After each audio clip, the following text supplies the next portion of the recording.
Students के गुट में टकराव हुआ और आरोप यह है कि लेफ्ट फ्रंट के जितने स्टूडेंट्स थे, जो कि स्टूडेंट ऑर्गेनाइजेशन है, उनसे जुड़े हुए जो छात्र थे, उन्होंने एबीवीपी से जुड़े हुए छात्रों को हॉस्टल में घुस घुस करके मारा है। देखिए, जेएनयू एक ऐसी संस्था बन गया है, अगर ये चाइना में होता,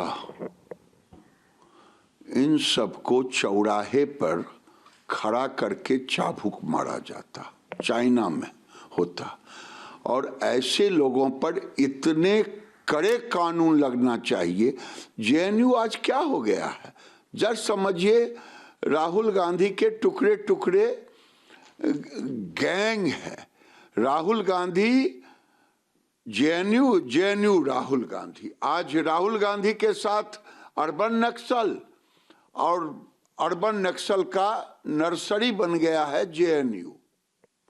लेफ्ट का प्रयोगशाला बन गया है जेएनयू, और छात्रों को चिन्हित करके ऐसा कड़ा कानून इन पर लाया जाए, जो फिर ये लोग खालिद अंसारी की तरह ही सारे का अगर हो तो वही दिखेगा, ये देश के प्रति नहीं समर्पित है।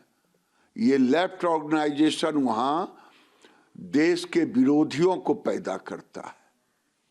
और जो घटना कल घटी है, एबीपी के लड़कों को जिस ढंग से, एबीपी का लड़का कहें या नॉन लेफ्टिस्ट लड़के, जो वहां नॉन लेफ्टिस्ट हैं उसको ये लोग एबीपी कहते हैं। जो लेफ्टिस्ट नहीं है उस लड़के को ये पीटते हैं, मारते हैं, डराते हैं। इन पर कड़ा कानून केस लगना चाहिए, जो जेल में रह जाए। तमिलनाडु में चुनाव है और वहां पर जो सत्ताधारी दल है डीएमके, उसके नेता उदयनिधि स्टालिन, वो कह रहे हैं कि पीएम मोदी क्या उनके पिताजी भी अगर आ जाए तो भी वो चुनाव नहीं जीत सकते हैं यहाँ पर। अहंकार रावण का नहीं रहा है, यह स्टालिन और स्टालिन के बेटे का अहंकार कहां से रहेगा। इस देश में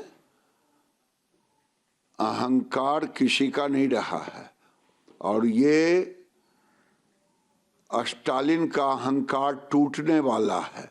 मोदी जी के माँ बाप को जो गाली देते रहे मोदी जी को, जनता उसका जवाब देती है। ये वहां की सरकार वहां के सामान्य लोगों पे दबाव डालती है। स्टालिन की सरकार वहां के मंदिरों को तबाह और बर्बाद कर रहा है।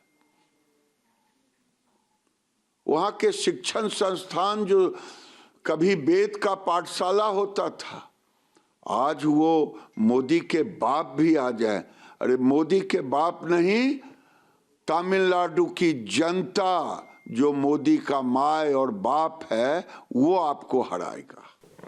दादा, कांग्रेस की तरफ से कल मोदी जी ने तो ये तक कह दिया कि कांग्रेस को कपड़े उतारने की जरूरत क्या है, पूरा देश जानता है कि आप नंगे हो, आपकी विचारधारा कैसी है। बात तो सही कहा।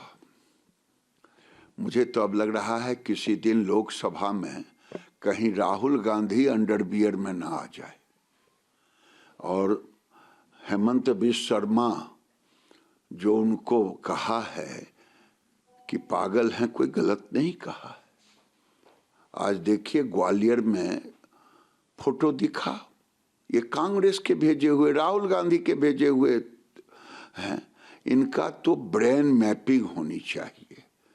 क्या जो हेमंत बिश्व शर्मा ने आरोप लगाया है सचमुच में पागल है